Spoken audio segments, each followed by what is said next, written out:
So far, Honorable Speaker, that is as per yesterday, the investigation team had interviewed and recorded statements from 5 individuals,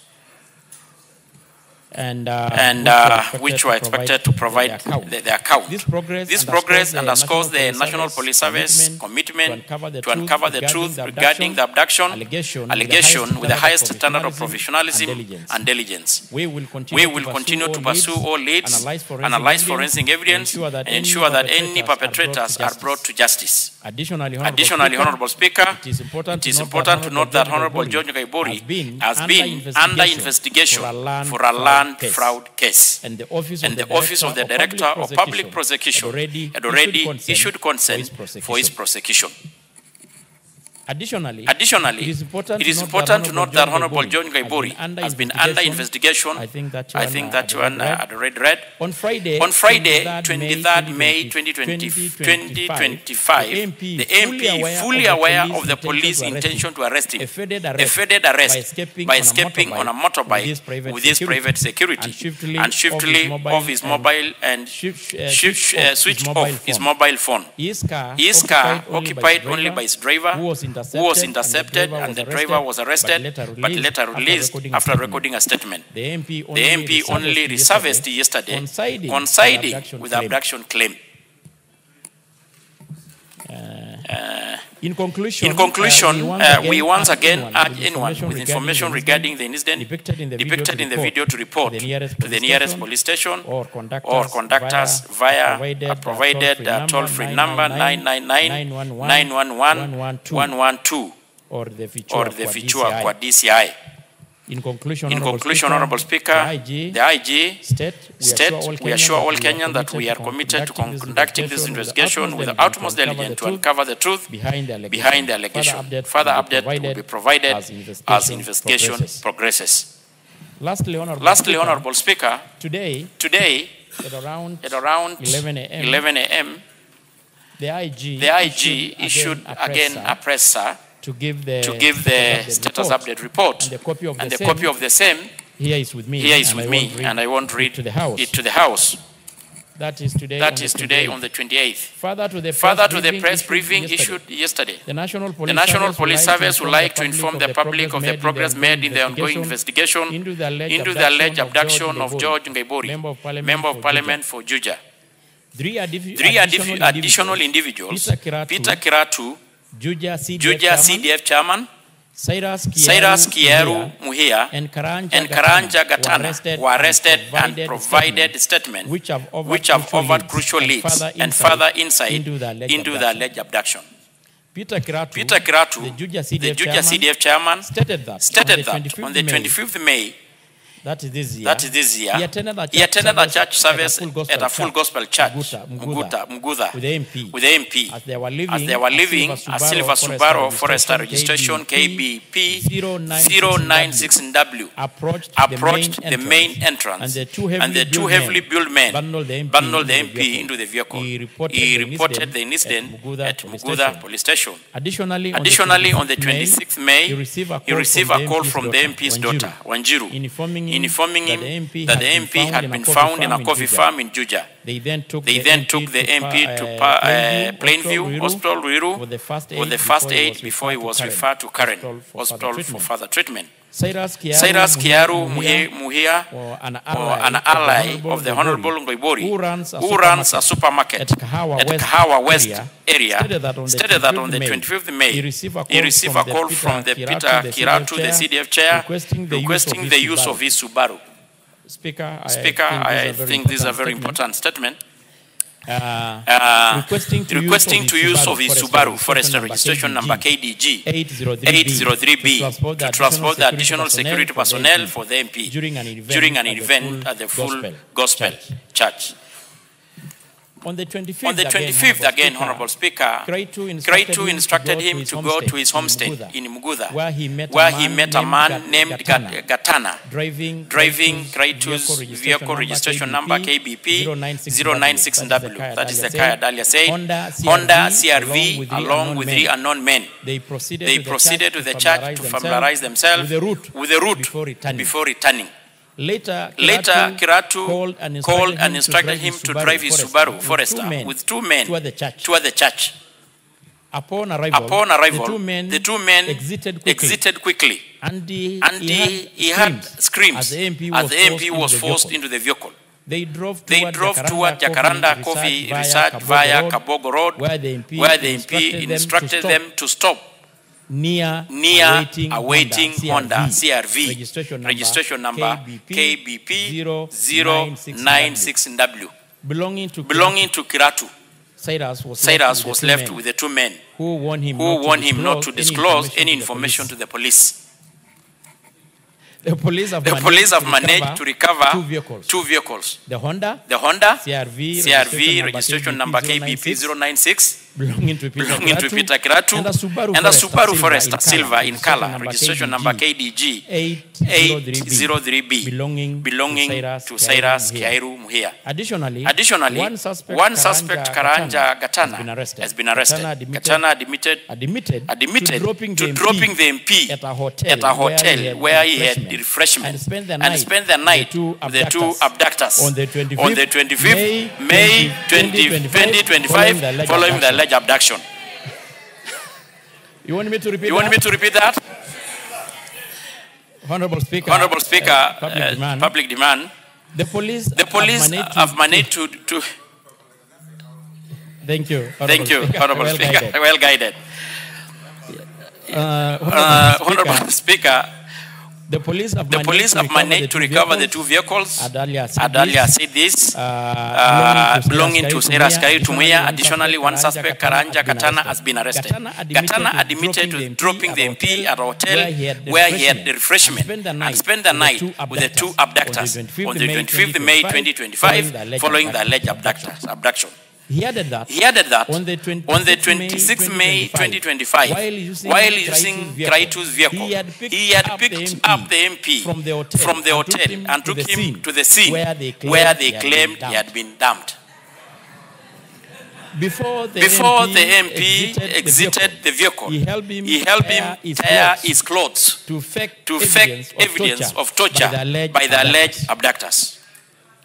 The National Police Service further appeals for the public's continued support and encourages anyone with information that may assist the investigation to report it to the nearest police station or through our toll-free number 999-911-112 or the Fichua DCI 0800722303.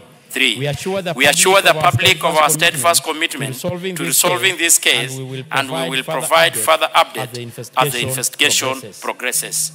The letter and the statement signed by Douglas Kanja Karonche, MGH, CBS, OGW, the Inspector General of the National Police Service, on the 28th, 2025.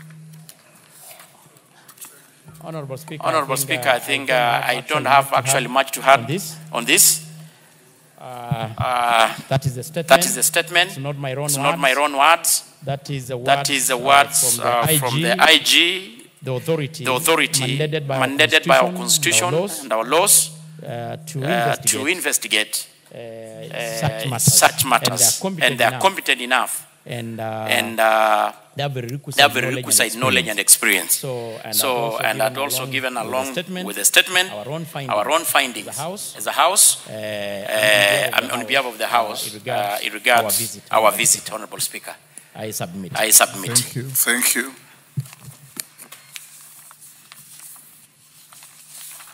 Before I allow one or two clarifications on that, allow me to acknowledge the following schools in the public gallery. Soke Primary School from Baringo, South Baringo. Ndaragwa High School from Ndaragwa, Nyandarua. Kugururu High School from Igamba Ngombe, Tarakaniti. Oiti Glory Primary School from Kajiado Central, Kajiado. I've been requested by Honorable Kanjori Memusi to welcome a school from his Kajiado Central. Do so on behalf of your colleagues from whose constituencies the other schools come from. Thank you, Honorable Speaker. Let me take this opportunity to welcome all our learners to this House. And Honorable Speaker, Oiti Glory is a school in a small village in Kajiado Central called Oiti.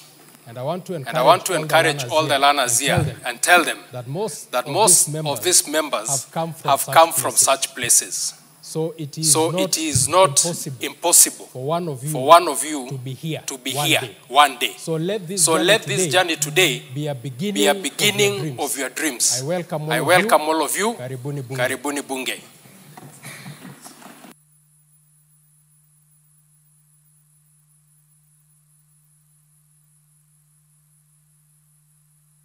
Yes, Junet. You've heard what Tongoyo has said about your colleague. Do we leave it there? Yeah. Mr. Speaker. Yes, Junet. Mr. Speaker. First, I want to take this opportunity to thank you as the chairman of the Parliamentary Service Commission and as the Speaker of the National Assembly for taking swift action so that we could know what happened to our colleague, Honorable Koimburi. And you appointed Honorable Tongoyo, the chairman of the Security Committee, and Honorable Epuyo to go and see and visit our colleague who purportedly was abducted, Mr. Speaker. And to my shock, the report that has been tabled today in Parliament, Mr. Speaker, is what I can only term as the biggest political scandal in our country, Mr. Speaker. It's the biggest political scandal, Mr. Speaker, in our country. Why do I say so, Mr. Speaker? First, Mr. Speaker, when I saw the first photo, that was being beamed on one of the media houses that is nowadays prone to fake news. From the way my colleague was sleeping, I could knew this is a fake thing. From the appearance. From the way I saw the shot, and the way the stomach was looking up. I just knew this one there is nothing. But I was waiting for a proper investigative report to be tabled before the House. So I have to reserve my comments. Mr. Speaker, it's very unfortunate that politicians can go to this extent to prove a point, Mr. Speaker. And you know, it is shocking that even the chairman of the Security Committee and our colleagues were never allowed to see our colleague who is in hospital. The only people who can see him is our Munyoro group. Who can do a press conference outside the hospital. Any other person is not allowed to see him. No, you see, all that group is Wamunyoro group. Mr. Speaker, even people who are in ICU, people who are in critical care, Mr. Speaker, are allowed to see them, Mr. Speaker. This is the first case I've ever seen somebody who's not even we don't know whether he's critically ill or not. Nobody can see him. Only Wamunyoro group, Mr. Speaker. And they're the only ones who can speak to the public that we have visited our friend. He was inhaling some gas or something like that. Mr. Speaker, the director of this drama. Now I've come to conclusion that the director of this drama is none other than one Mr. Obujoro. This is the same thing he did when he was running away from interrogation at the Senate. You remember? During the impeachment. He went and admitted himself in the same hospital, Mr. Speaker. So it's the same script. It is the same. But this country is full of drama. You've made your point. Mr. Speaker, let me conclude, Mr. Speaker. The same disease, the same hospital, the same bed, the same visitors, the same doctor. Nobody else can see you. Mr. Speaker, I want to thank the police service of this country, the Inspector General of Police, and the DCI Director for the swift investigation that they have done this matter. Because Mr. Speaker, If this team was not investigated thoroughly, these self-abductions will have gone up. Today it will have been Koimburi. Tomorrow I can tell you, there's a candidate who's watching me here, Mr. Speaker. He will have hidden himself in this mokoka trees. Somewhere. I don't want to mention names. He will have hidden himself behind a mokoka tree. And he will have told you, I've been abducted. So, Mr. Speaker, I am very, very happy today that this thing has come to light. But I want to urge the former deputy governor, the deputy president. Please don't go this direction. This kind of politics of deceit and conmanship, and this kind of tactics of some self-abduction, and somebody shooting his car, claiming that I am under attack. Those are all the way of doing politics. If you want to know how to do opposition politics, you know where you can find good advice. Go and see Baba. Sit down with him. Tell him, Baba, how did you sustain this opposition politics for the last 40 years? What tactics did you use? I've never seen you self-abducting yourself. I've never seen you shooting your car anywhere. What tactics could you have used? Come there. We will teach you how to go about it. Thank you, Mr. Speaker. Yes, Majority Leader. Thank you, Honorable Speaker. Honorable Speaker, allow me to also begin by first, in one of these very rare occasions, to congratulate the Inspector General of Police, the Director of DCI, and all the officers within our police service for the good work that they have exhibited, not just in this case, but also in cracking the unfortunate murder of the late Were. I think, Honorable Speaker, we have not taken time to congratulate them also because of the swiftness with which they were able to apprehend the culprits or the criminals who murdered the late Were. And I want to believe that they are still working to ensure that they get even the sponsors of the people who pulled the trigger on the late Were. But Honorable Speaker, this matter is not as light as we may be taking it, because a matter that flies right into the face of this Constitution, Honorable Speaker. Chapter 6 of the Integrity of the Leadership and Integrity Act. Honorable Speaker, if you allow me, Article 73 says that responsibilities of leadership, authority assigned to a state officer, is a public trust to be exercised in a manner that, 3, brings honor to the nation and dignity to the office and promotes public confidence in the integrity of the office. We are not discussing one of us because we need a motion to be before the House to discuss any one of us. But it is the dignity of the office of a member of parliament that is in question today, Honorable Speaker.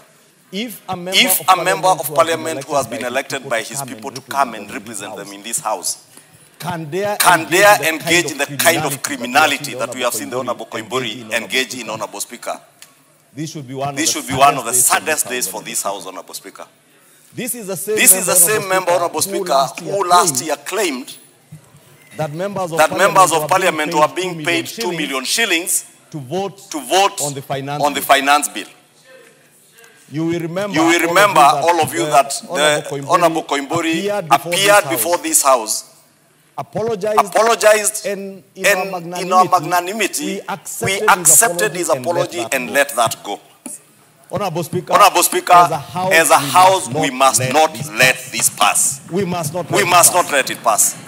When we forgave Honorable Koimburi and let it go, the impeachment of this drama director, I don't know whether he's a script writer or the drama director. Malala might be the script writer. The director is a former deputy president, and the actor now is Koimburi. Just like during the impeachment process, as the Honorable Junet says, the former deputy president appeared here looking very dark. But because he knew there was no cross-examination in the National Assembly during the impeachment process, he had the audacity and the guts to come and try defend himself here. But he did not have the courage to face the House where he would be cross-examined He faked sickness, ended up being admitted in Karen Hospital, apparently in the same room, same bed. I am not certain, and I want to speak to my good friend, Dr. Gekonyo. A man of very high integrity and a good doctor in this country. And plead with him not to allow his hospital to be misused by these people who are otherwise common street criminals, Honorable Speaker. I dare say. The Honorable Koimburi was saying, Honorable Speaker, again went to the media and said that members of parliament were being paid, I think, $500,000 or something like that. 5 million shillings to impeach a deputy president who deserved nothing more than what he got. In fact, we should have impeached Gachagua probably a year before.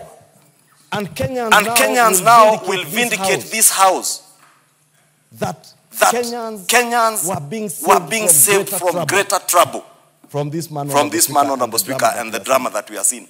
It's unfortunate, Honorable Speaker, that this circus has pulled into it other dignified leaders like your good friend, the former Vice President Kalonzo Musyoka, who I saw yesterday at Karen Hospital together with our former Speaker JB Muturi, saying that there are people who claim there was a self-abduction. Now it is clear that Honorable Koimburi self-abducted himself, Honorable Speaker. Honorable Speaker, I appeared on a show on Al Jazeera TV last month, but on the 4th of February or the 5th of February. And I was put to task on the question of abductions in this country. Because you remember the president committing that he will end abductions. And many people never understood. And people would ask, who is abducting people? And I remember Honorable Speaker saying, there was information that had been shared that there were even members of parliament who planned to kidnap or abduct themselves and blame the state. Honorable Speaker, time is a healer. And time is also a vindicator. I think many things are being vindicated over time. That when the police said we were not abducting people, there were other forces. Now Kenyans need to start filling in the gaps. When last year, Honorable Speaker, and I said yesterday, when we were debating the adjournment motion by the Honorable Junet, when on the 25th of June, Kenyans rallied around the country on account of misinformation and disinformation around issues touching on the finance bill, Honorable Speaker. We said it to the nation that many of the things that were offensive to Kenyans had been removed from that bill. But nobody listened, Honorable Speaker. Because of the negativity, the propaganda that was being pushed by this group, Honorable Speaker.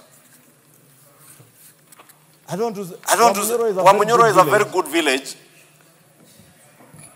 And you know, Honorable Speaker, I have confessed that I have married a beautiful lady from Nyeri.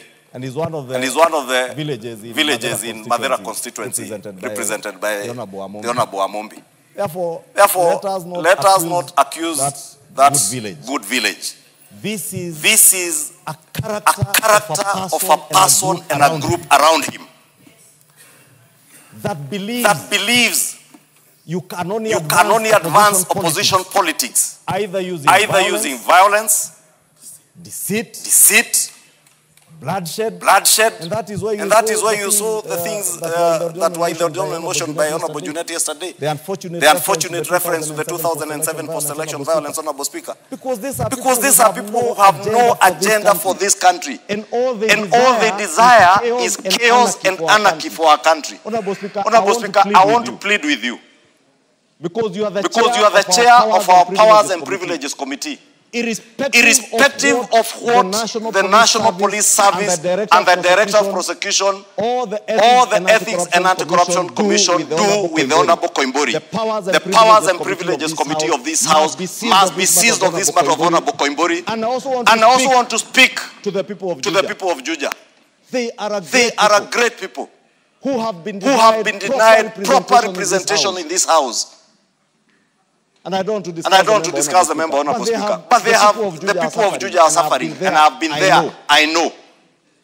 Right now, I'm addressing issues, Honorable Speaker, in my office, touching on electricity connectivity in Juja, and the MP has the audacity to send them a message on their WhatsApp group, telling them you can go ask for your electricity from Ruto. I left that government. Whether you are in a government or not, you are elected as a member of parliament to represent your people. When they question you, when they ask you for services, answer them in a dignified manner. Therefore, Honorable Speaker, I want to say the police have done their work. The director of prosecution, the DPP, must do his work.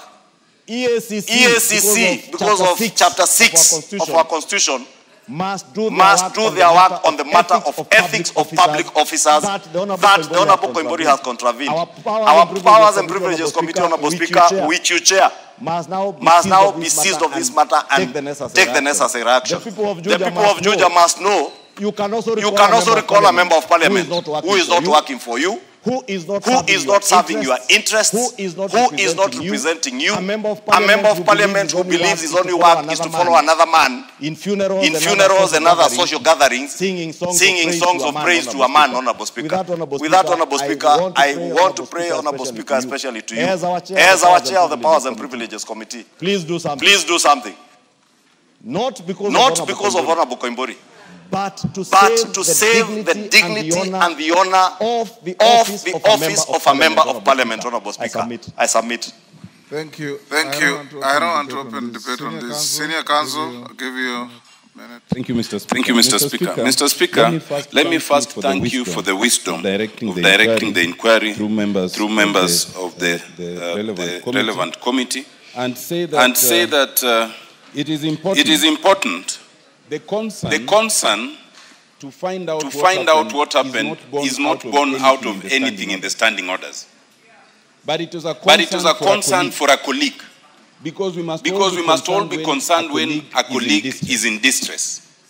And therefore, I find four very unique things about this matter. One, which is very positive on the part of the police, is the swiftness of the inquiry. I hope we can have such swiftness in all matters. Two is the openness in terms of the update of what happened. I think that is also a very good thing, and they are to be commended.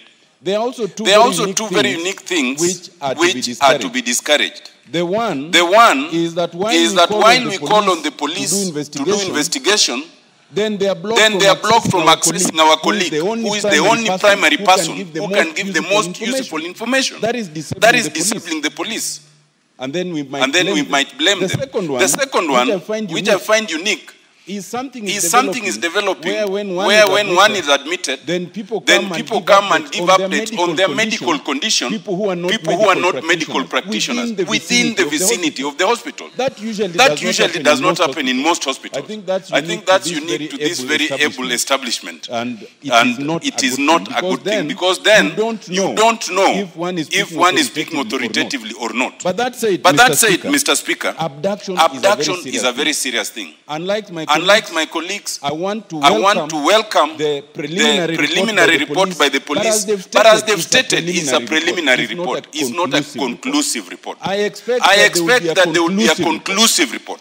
Once it is concluded, Mr. Speaker, if indeed there were people who are involved in kidnapping our colleagues, they must be prosecuted. But if indeed there were people who are, who coined this up, and it was not true, they too must be prosecuted. Because abductions in this country and killings have become so many, and we don't want to speculate as to whether one has done it themselves or not, by the police or by the crooks. But that said, Mr. Speaker, once it is concluded, unlike my colleagues, I believe the right thing to do is that the police must prosecute those who are involved. But I do not agree that it's within the ambit of this House. I do not believe that you can then bring matters that have happened outside the pressings of Parliament and then bring them within the Privileges Committee. I think that ultimately is between the employer and our employers are the voters and the police who ought to prosecute. That said, Mr. Speaker, I commend the wisdom, your wisdom in handling this matter, and I hope it comes to fruition and we get to the bottom. Let people be prosecuted so that it serves as an example either way. Thank you. Yes, Mukunji, then Emily, then I close. Thank you, Honorable Speaker. And I also want to say thank you for your guidance in this House. Honorable Speaker, I first want to say that security matters in this country must be taken with the seriousness they deserve. As we are speaking right now, Honorable Speaker, I have demonstrations in Embu town because of matters of insecurity, shops being broken into, and those are matters that, Honorable Speaker, they touch in this House, and I believe that as the Senior Council has mentioned, we need conclusive reports on matters to do with our colleague. And not only that, Honorable Speaker, I believe there are so many pending matters that are touching with the confidence that people have with our police forces. Honorable Speaker, we are yet to get reports on what happened to many of the Gen Zs during the Mandamanos. We are yet to get a report, Honorable Speaker, on various issues of abductions that have been reported of even some young people in this country. And Honorable Speaker, I sit here and I believe this House should be seen as a house that allows investigations to go conclusively. And I believe your guidance is very clear, Honorable Speaker, that we have to get to the bottom of this if Honorable Koimburi, and I believe I have not been able to visit him, but I have seen the press conferences that have happened there. I've seen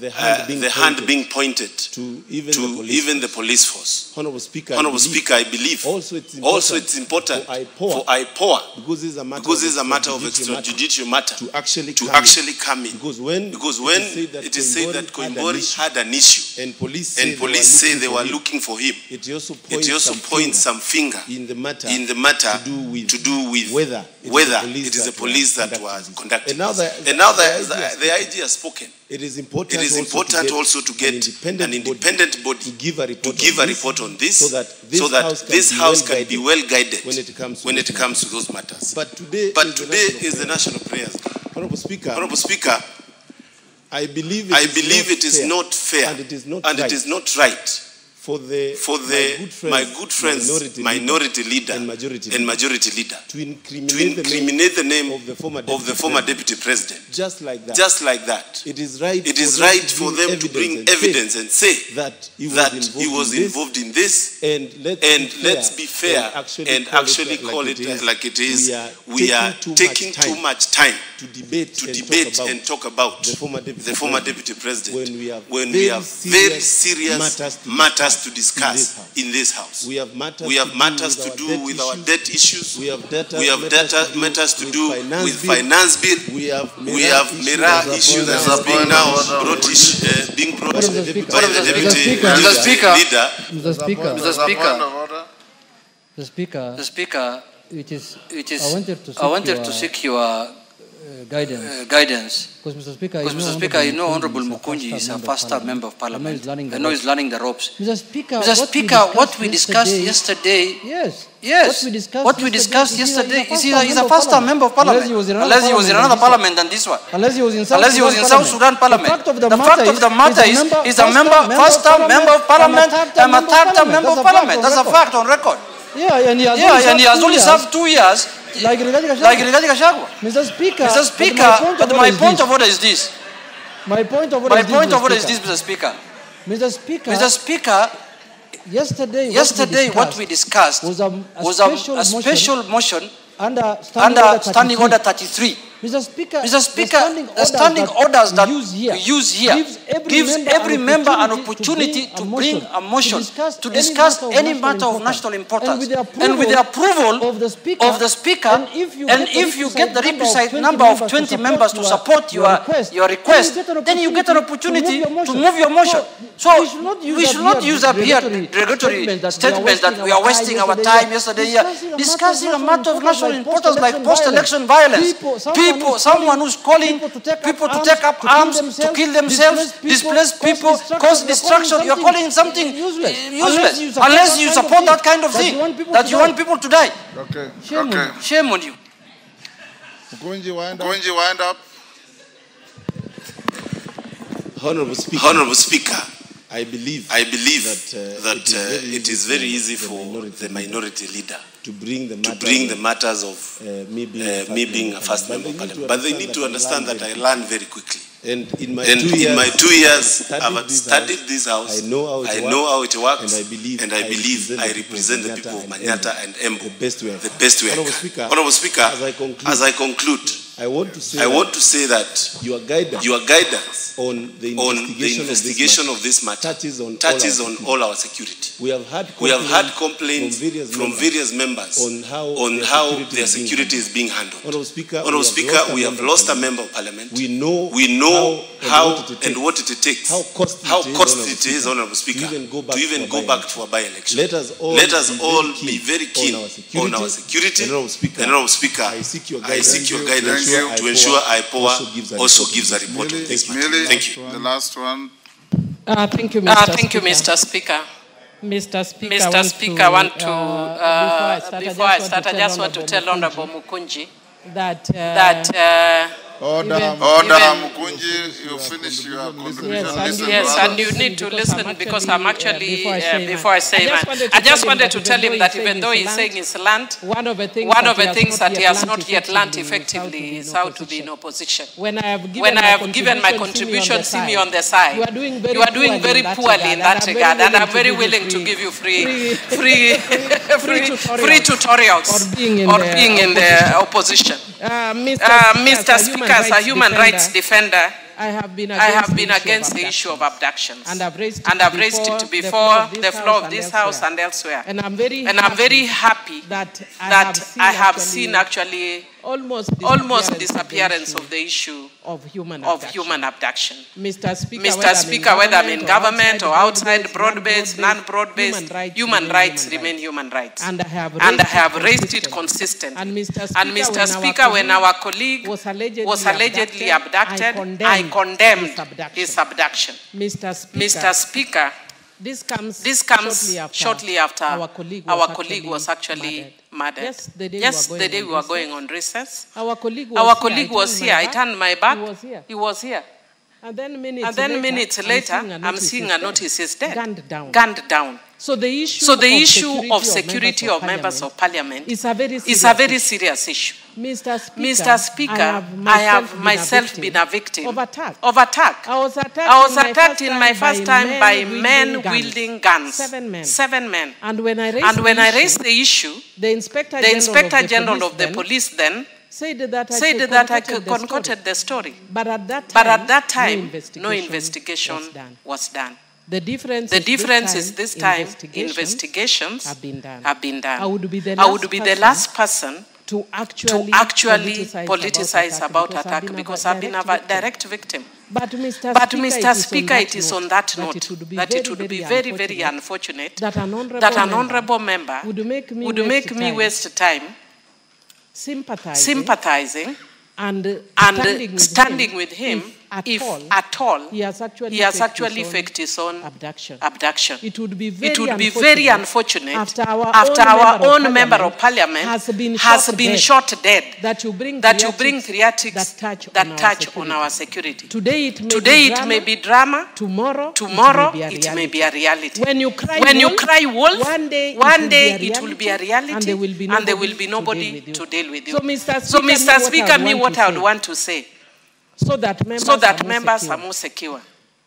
The police have given us preliminary report. Can the police conclude? And should it be found that this is actually false allegations, Mr. Speaker, he should be prosecuted as an example to others. This is not a joke. And not only that, Mr. Speaker, the issue of abduction has been a very serious issue in this country. And it is one of the reasons that we find our young people very annoyed because they keep saying we are being abducted. I would be shocked to discover that all along it is not the police that are abducting. I would be really, it is mind-boggling, Mr. Speaker. Even if we are politicking, our politics must reach a level that is human and that respects the human rights of yourself and of others, Mr. Speaker. Don't make us waste too much English when we know there are other countries where we can import the English, Mr. Speaker. I will not name them. But there are countries where we can import that English, Mr. Speaker. Export, sorry. We can export the English elsewhere. No, I will not say where. Because I have many friends in neighboring countries, so I won't mention. And also we are trying to encourage friendly relations with our neighbors even when they are angry. But that aside, we are deepening relations with our neighbors even when they are angry. But Mr. Speaker, I would want to encourage that this matter be taken up seriously, not just as a matter of with the Committee of Privileges, but the Inspector General, if this is actually a lie, this member must be prosecuted. Thank you. Thank you, Honorable Tongoyo. When do you bring the conclusive and final report? Honorable Speaker, I know the predicament you suffered. Yeah, they actually that you couldn't be able to see your colleague. Yeah. I personally can inform the House that I called the DCI and informed me that he was also denied the opportunity with his officers to see the member. So tell the IG to finalize and give us the conclusive investigations in the matter, then I'll give directions. Well-guided, Honorable Speaker, but it's good under the circumstances. I had talked to him actually just an hour ago, and there are still a lot of leads leading to more arrest and interrogation. So maybe we give us like another week or so. Thank you. Next order. Before the next order, hold on, clerk. I acknowledge